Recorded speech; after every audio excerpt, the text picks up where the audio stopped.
Dear student, good evening. आज का हमारा अध्ययन विषय है ज्योग्राफी प्रैक्टिकल और इसमें हम अध्ययन करेंगे मानचित्र प्रक्षेप यानी कि मैप प्रोजेक्शन। तो चलिए आज का क्लास हमारा स्टार्ट करते हैं। सबसे पहले हम देखेंगे मानचित्र प्रक्षेप का परिचय यानी कि इंट्रोडक्शन। तो इसमें जो इंट्रोडक्शन है इसको आपको नहीं लिखना है, आपके जो प्रैक्टिकल फाइल है उसमें इसके नीचे जो इंट्रोडक्शन है उसे लिखना है। यहाँ से आपको लिखना प्रारंभ करना है। मानचित्र प्रक्षेप वह विधि जिसके द्वारा गोलाकार पृथ्वी या उसके किसी भाग को अक्षांश देशांतर रेखाओं की सहायता से समतल कागज या समतल तल पर प्रदर्शित किया जाता है। ये होता है मानचित्र प्रक्षेप। जो पृथ्वी गोल है या उनको क्या किया जाता है, चपटे कागज पर अधिकांश रूप से शुद्धता से प्रदर्शित करने का यह प्रयास तभी से प्रारंभ हो गया था जब अरस्तु ने पृथ्वी को गोल बताया। यानी कि अरस्तु ने क्या किया, पृथ्वी को जब प्रमाणपूर्ण गोल बताया तभी से इसका प्रारंभ हो गया था। जो यूनानी यानी कि ग्रीक एवं रोमन काल में जो विद्वान थे, इरेटोस्थनीज, हिप्पारकस, मेरियनस, टालमी, इन सभी ने गोल पृथ्वी को समतल तल पर बनाने के लिए पहली बार अक्षांश देशांतर रेखाओं का सहारा लिया। इनमें से अलेक्जेंड्रिया, इसे सिकंदरिया के नाम से भी जाना जाता है, वहाँ के एक निवासी टालमी महोदय जो गणित विधि से गोल पृथ्वी को समतल कागज पर बनाने के लिए अक्षांश देशांतर रेखा की दूरी निश्चित कर दो मानक अक्षांश शंक्वाकार प्रक्षेप की रचना की। यानी कि वह प्रथम विद्वान कौन है जिन्होंने पृथ्वी को अक्षांश देशांतर रेखाओं की दूरी में मानचित्र प्रक्षेप की रचना की, तो वो कौन है, टालमी महोदय है।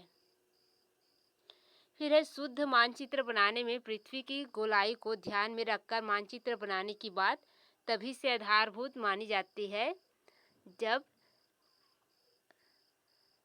क्या किया, जब टालमी ने अक्षांश देशांतर रेखा दूरी को निश्चित किया, तभी से मानी जाती है। फिर है आज लघु मापनी पर जो भी मानचित्र बनाए जाते हैं उनमें पृथ्वी की गोल आकृति को ध्यान में रखते होते हैं, यानी कि रखना होता है। फिर भी सभी प्रकार की सावधानी रखने के बाद भी गोलाकार पृथ्वी को किसी भी विधि द्वारा चपटे कागज पर पूर्ण रूप से शुद्ध प्रदर्शित नहीं किया जा सकता। और कारण क्या है, क्योंकि पृथ्वी जो है क्या हुआ है, अपने अक्ष में झुकी हुई है और पूरे गोलाकार नहीं है, वह क्या है, हल्का सा चपटा यानी कि अंडाकार में है। इसी वजह से उसे जो समतल कागज है उस पर भी हम क्या कर सकते हैं, शुद्धता से उसको बना नहीं सकते। ये हो गया उसका सामान्य परिचय। अब उसका अर्थ परिभाषा देखते हैं। मानचित्र प्रक्षेप का अर्थ देखते हैं। संपूर्ण ग्लोब अथवा उसके किसी भूभाग की अक्षांश देशांतर रेखाओं की सहायता से समतल सतह पर प्रदर्शित करना मानचित्र प्रक्षेप कहलाता है। यानी कि संपूर्ण ग्लोब का मतलब क्या है, संपूर्ण पृथ्वी को उसकी किसी भूभाग की अक्षांश और देशांतर रेखा की सहायता से समतल कागज में हम प्रदर्शित करते हैं तो वो क्या कहलाता है, मानचित्र प्रक्षेप कहलाता है। चाहे वो संपूर्ण पृथ्वी हो या उसका कोई भाग हो, उसे क्या करेंगे, हम अक्षांश या देशांतर रेखा के माध्यम से दर्शाएंगे, तो वही हमारा मानचित्र प्रक्षेप कहलाएगा। फिर है उसकी परिभाषा जो विभिन्न विद्वानों ने दिया है वो देखते हैं।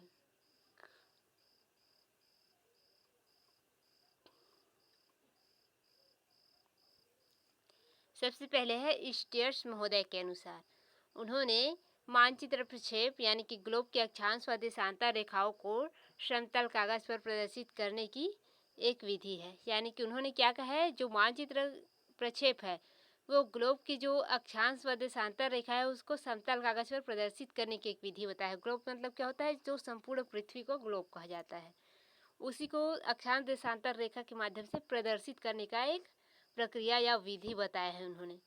फिर है स्ट्रेलर महोदय के अनुसार, तो उनके अनुसार मानचित्र प्रक्षेप समतल धरातल पर मानचित्र बनाने के लिए अक्षांश देशांतर रेखाओं को नियमित व्यवस्था है।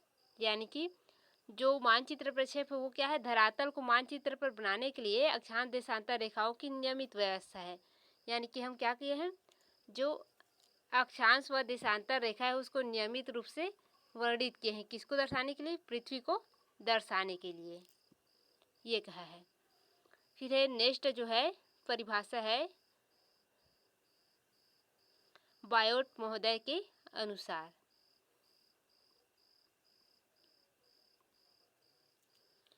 जॉन बायोट महोदय के अनुसार मानचित्र प्रक्षेप ग्लोब के अक्षांश व देशांतर रेखाओं को समतल सतह पर प्रदर्शित करने की कुछ विधि है।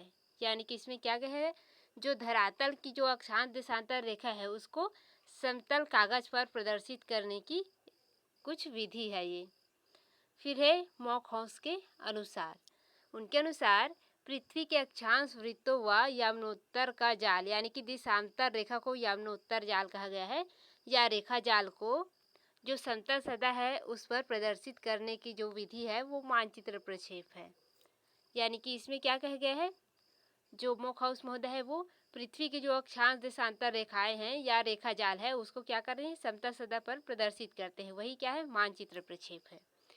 फिर है जो इरविन रेंज महोदय, उनके अनुसार अक्षांश देशांतर रेखाओं का कोई भी व्यवस्थित क्रम जिस पर मानचित्र बनाया जा सके मानचित्र प्रक्षेप कहलाता है। यानी कि ये आपके क्या है, अक्षांतर देशांतर रेखाओं का व्यवस्थित क्रम हो गया। इस पर क्या करते हैं हम, जो पृथ्वी है उसकी किसी भी हिस्से को इस पर क्या करते हैं, व्यवस्थित करते हैं, तो यही हमारा मानचित्र प्रक्षेप कहलाता है।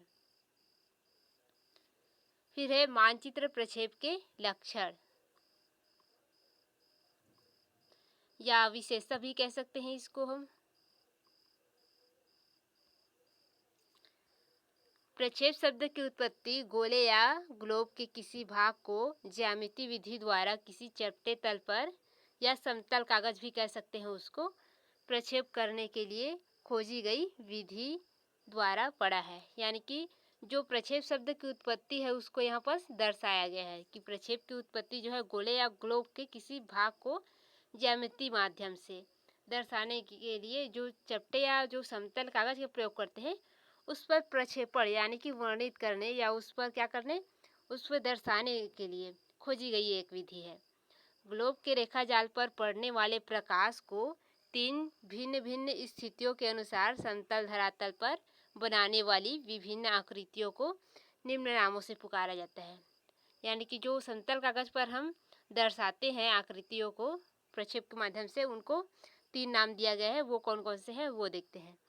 जब प्रकाश गोले के केंद्र से विकसित होता है तो उसे केंद्रीय या नमूनिक या यानी कि केंद्रीय प्रक्षेप या नमूनिक प्रक्षेप कहते हैं। फिर है जब प्रकाश गोले के दूसरे छोर से आ रहा है तो उसे गोली या स्टीरियोग्राफिक प्रक्षेप कहा जाता है। फिर है जब प्रकाश अंत से आ रहा हो तो उसे लंबकोणीय या ऑर्थोगोनिक प्रक्षेप कहा जाता है। ऑर्थोग्राफिक है ये प्रक्षेप कहा जाता है। तो ये 3 नाम है उसके, ऑर्थोगोनिक जो ऑर्थोग्राफिक प्रक्षेप और स्टीरियोग्राफिक प्रक्षेप और नमूनिक प्रक्षेप।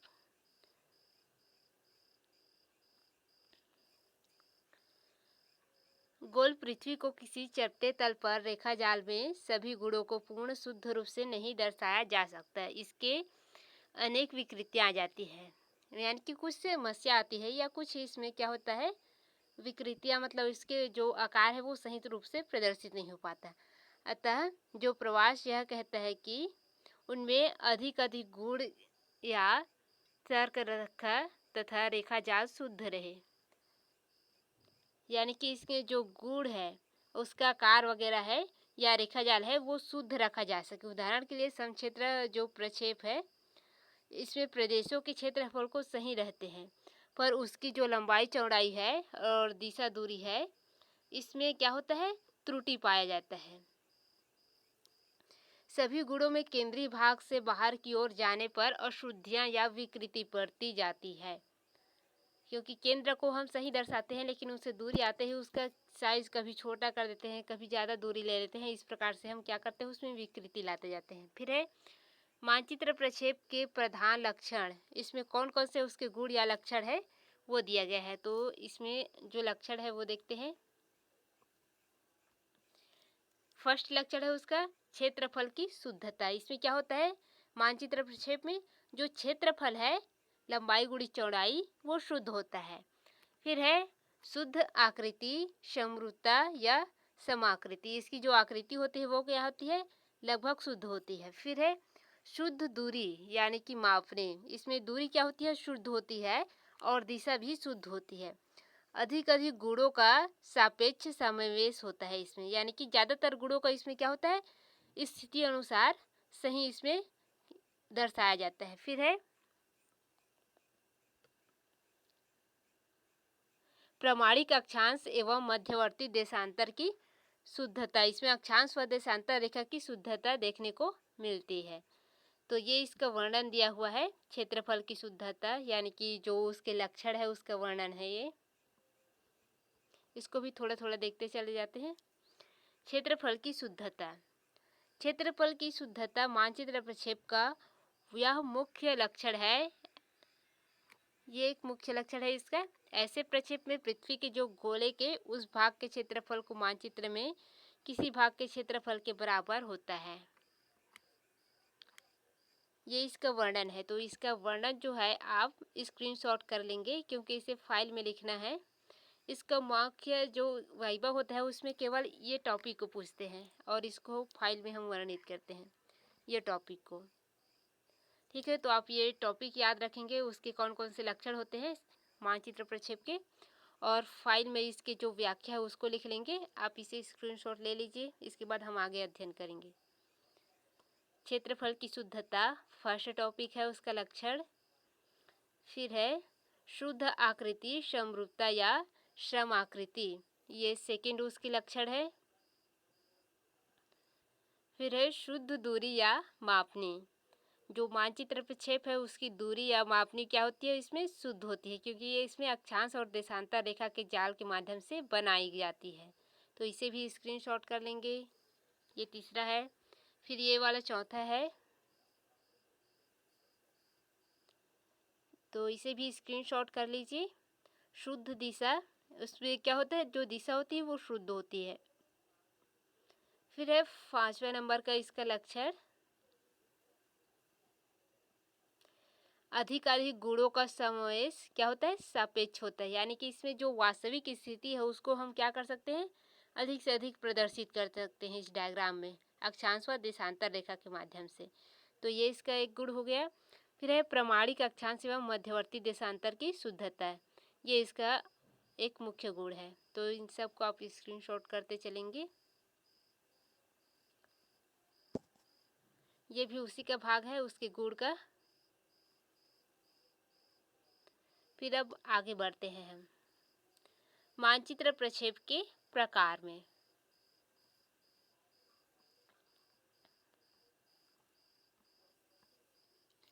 Types of map projection. तो मानचित्र प्रक्षेप को अलग अलग आधारों पर अलग अलग वर्गों में या अलग अलग भागों में विभाजित किया गया है। तो सबसे पहले हम देखते हैं मानचित्र प्रक्षेप को प्रकाश के आधार पर कितने वर्गों में विभाजित किया गया है। तो उसे 2 वर्गों में विभाजित किया गया है, और वो कौन कौन से हैं।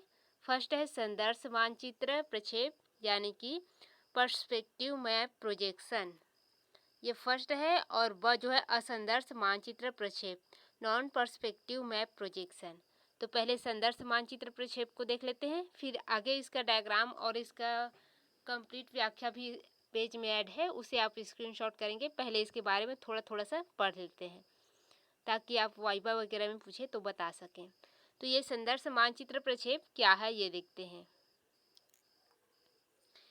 इस प्रक्षेप में इसकी रचना अक्षांश वृत्तों और यामनोत्तर के जाल पर किसी निश्चित बिंदु के प्रकाश डालकर उसकी छाया को निश्चित समतल सतह पर स्थानांतरित करते हैं। यानी कि इसमें यह कौन सी विधि है, यह मानचित्र प्रक्षेप की वह विधि है जिसमें क्या किया जाता है, अक्षांश और जो देशांतर रेखा जाल है उसको एक निश्चित बिंदु के माध्यम से उसमें क्या किया जाता है, प्रकाश डाला जाता है, फिर उसकी छाया को निश्चित समतल कागज पर प्रदर्शित किया जाता है। ये क्या है, हमारा एक अक्षांश देशांतर रेखा हो गया। इसमें क्या करेंगे, हम प्रकाश डालेंगे, फिर इसको हम क्या करेंगे, इसकी जो छाया है उसको फिर बनाएंगे इसमें समतल सतह पर। ये बताया गया है संदर्श मानचित्र में, यानी कि इस प्रकाश के माध्यम से अक्षांश और देशांतर रेखा का प्रदर्शन करना ही संदर्श मानचित्र प्रक्षेप है। फिर है असंदर्श मानचित्र प्रक्षेप। ये जो असंदर्श मानचित्र प्रक्षेप है इसकी रचना गणितीय विधि द्वारा की जाती है, यानी कि जो मानचित्र तैयार करेंगे हम वो गणित के माध्यम से करेंगे, मापने लेकर के। ये इसका मुख्य विशेषता है। इसके बारे में व्याख्या जो है हम इसके नीचे पेज में है, उसे स्क्रीनशॉट करेंगे आप लोग, अभी शॉर्ट रूप में देख रहे हैं। फिर है रचना के आधार पर मानचित्र प्रक्षेप का वर्गीकरण। ये सेकंड टॉपिक है, रचना के आधार पर मानचित्र प्रक्षेप का वर्गीकरण। Classification of projection, map projection based on the method of construction. रचना विधि के आधार पर जो मानचित्र प्रक्षेप है उसके 4 प्रकार होते हैं। फर्स्ट है शंकु प्रक्षेप, इसे कोनिकल प्रोजेक्शन भी कहते हैं। फिर है बेलनाकार प्रक्षेप, साइलेंड्रिकल प्रोजेक्शन। और खमध्य प्रक्षेप, इसे जेनिथल प्रोजेक्शन। और फिर है रूढ़ प्रक्षेप, इसे कन्वेंशनल प्रोजेक्शन कहते हैं। इसमें क्या होता है, जो शंकु प्रक्षेप है इसमें किसी समतल कागज को, जो समतल कागज है उसको शंकु के माध्यम से प्रदर्शित की जाती है। ये जो बेलनाकार क्षेत्र प्रक्षेप है ये सभी के बारे में हम आगे विस्तार से अध्ययन करेंगे। ये 4 प्रकार है, इसे याद रखेंगे आप, ये सब वाइवा में पूछते हैं। फिर है हम देखते हैं शंकु प्रक्षेप क्या है, इसके बारे में छोटी सी जानकारी। शंकु प्रक्षेप, ग्लोब पर अंकित भूग्रिड को कागज के शंकु पर स्थानांतरित कर कागज को समतल फैलाने के सिद्धांत को शंकु प्रक्षेप पर आधारित है। यानी कि इसमें हम क्या करते हैं, जो ग्लोब है उस पर अंकित जो भूग्रिड है, यानी कि जो अक्षांश देशांतर रेखा है उसको क्या करते हैं, शंकु पर हम उसमें, ये हमारा क्या है, कागज है, इस पर हम क्या कर दिए, इसको रेखांकित कर दिए। फिर हम इसको क्या करेंगे, इसे स्थानांतरित करेंगे कागज पर। ये हो गया हमारा स्थानांतरित, ठीक है। फिर इसको शंकु के आधार पर इसको तैयार कर देंगे, तो ये हमारा कुछ इस प्रकार से ऐसे बन जाता है। ये देखिए, ये हमारा शंकु के आकार के बन जाएगा। ये होता है शंकु प्रक्षेप। फिर है आपका आगे जो है बेलनाकार प्रक्षेप, तो इन सब के बारे में हम कंप्लीट पढ़ेंगे।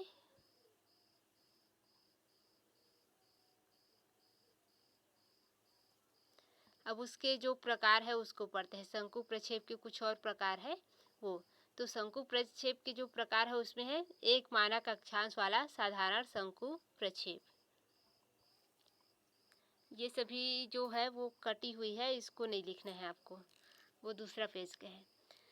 तो इसमें शंकु प्रक्षेप के जो प्रकार है उसमें है, फर्स्ट है एक मानक अक्षांश वाला साधारण शंकु प्रक्षेप, यानी कि simple conical projection with 1 standard parallel. फिर सेकेंड है 2 मानक अक्षांश वाला शंकु प्रक्षेप, conical projection with 2 standard parallel.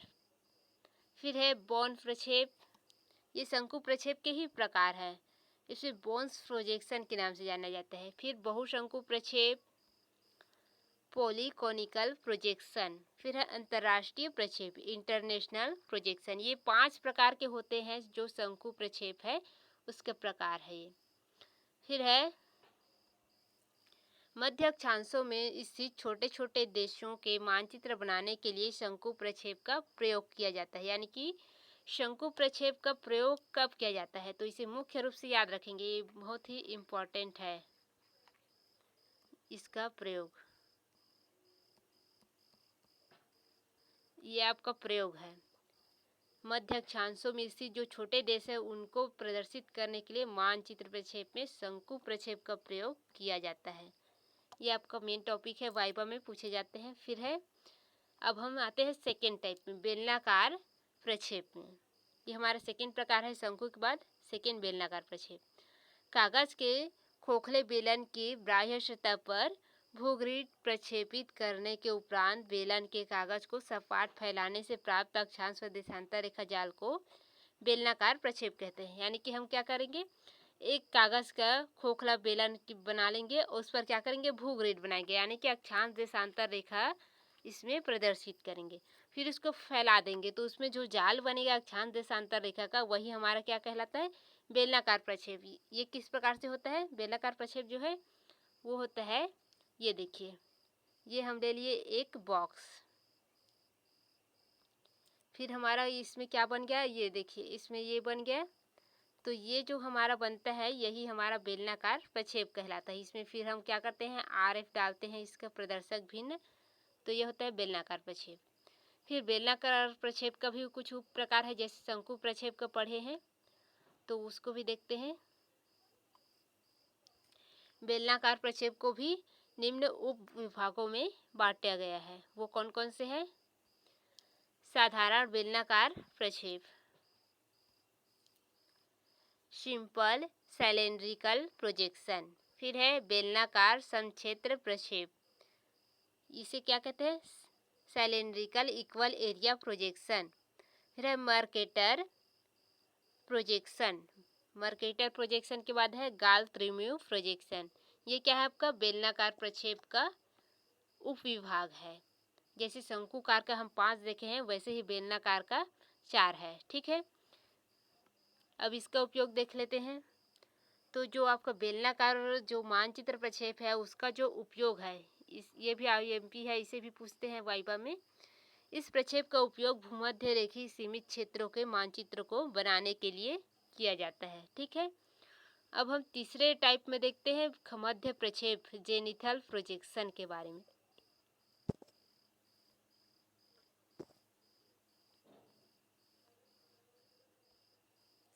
जेनिथल projection globe को किसी बिंदु पर स्पर्श करती हुई मानी गई किसी सतह पर प्रक्षेपित अक्षांश देशांतर रेखा जाल को मध्य प्रक्षेप कहते हैं। यानी कि इसमें क्या किया जाता है, ग्लोब को किसी बिंदु पर स्पर्श करती हुई, ये क्या है हमारा एक बिंदु है, इस पर क्या करेंगे हम, ग्लोब को स्पर्श करती हुई ऐसे रखेंगे। ठीक है, इस पर क्या करेंगे, फिर अक्षांश देशांतर रेखा का जाल प्रदर्शित करते हैं, ये वाला, तो इसे क्या कहते हैं, मध्य प्रक्षेप कहते हैं। ये डायग्राम आप देखे होंगे, ये कुछ इस प्रकार से रहता है। ये देखिए, ये एक ऐसा बना रहता है आपका लाइन,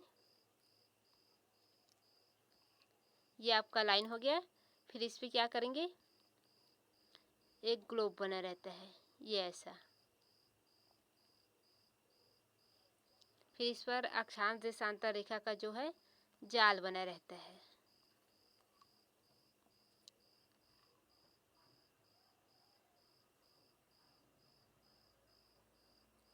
ये हमारा लाइन हो गया।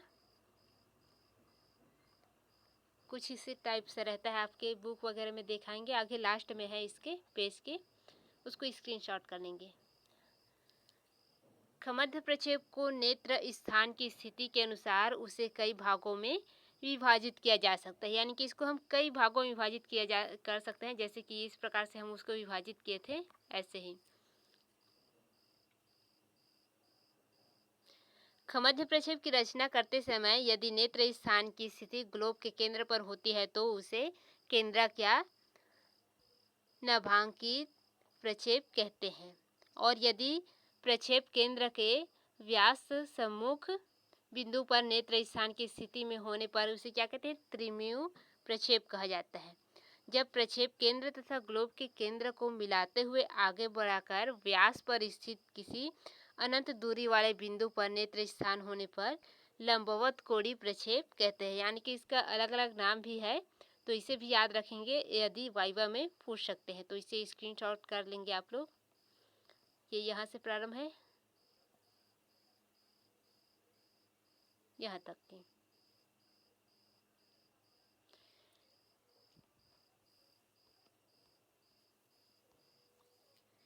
इस प्रक्षेप पर अफ्रीका, दक्षिण पूर्वी एशिया, मध्य अमेरिका तथा कैरेबियन क्षेत्रों के मानचित्र प्रदर्शित किए जाते हैं। फिर है आपका मानचित्र प्रक्षेप का वर्गीकरण, तो ये आपका शॉर्ट रूप है, इसे आप स्क्रीनशॉट करते चलेंगे। उसका सामान्य अध्ययन हम अध्ययन कर लिए, अब इसमें मानचित्र वगैरह मिलेगा आपको, तो इसे आप इस फाइल में वर्णित करना है आपको, तो इसे स्क्रीनशॉट कर लीजिए।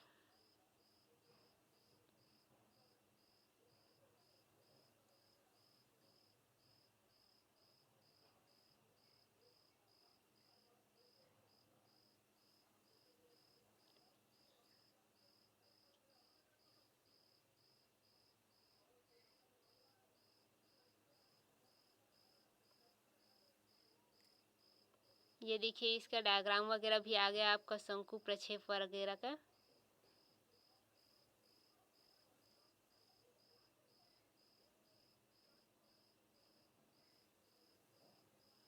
और ये आपका बेलनाकार समक्षेत्र प्रक्षेप, सभी की स्क्रीनशॉट करते चलेंगे। ये इसके एग्जाम्पल है।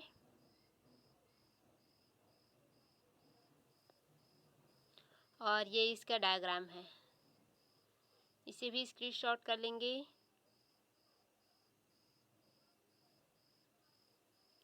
फिर ये विशेषताएं हैं उसकी।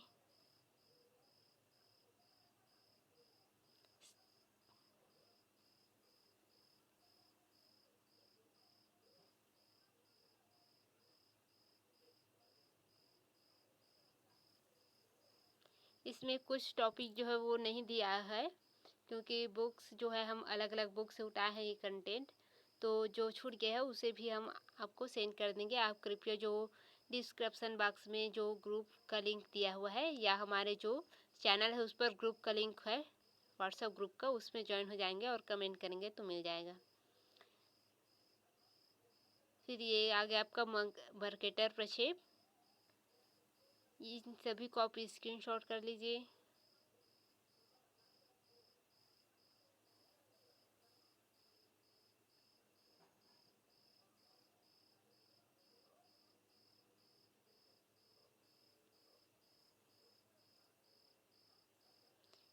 इसमें आपको रचना विधि को छोड़ना है, उसे नहीं लिखना है। रचना विधि यदि किसी में दिया होगा तो उसे छोड़ देंगे आप। ये मर्केटर प्रक्षेप का डायग्राम है।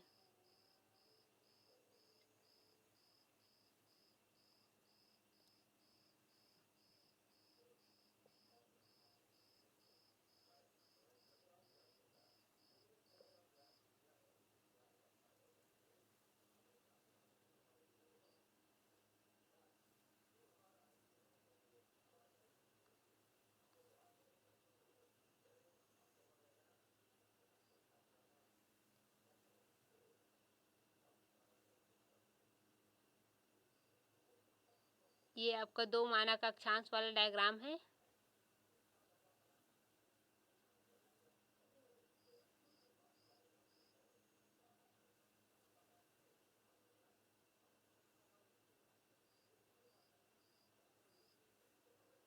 ये नीचे जो आ रहा है ये बहुशंकु प्रक्षेप है, पॉलीकोनिकल प्रोजेक्शन।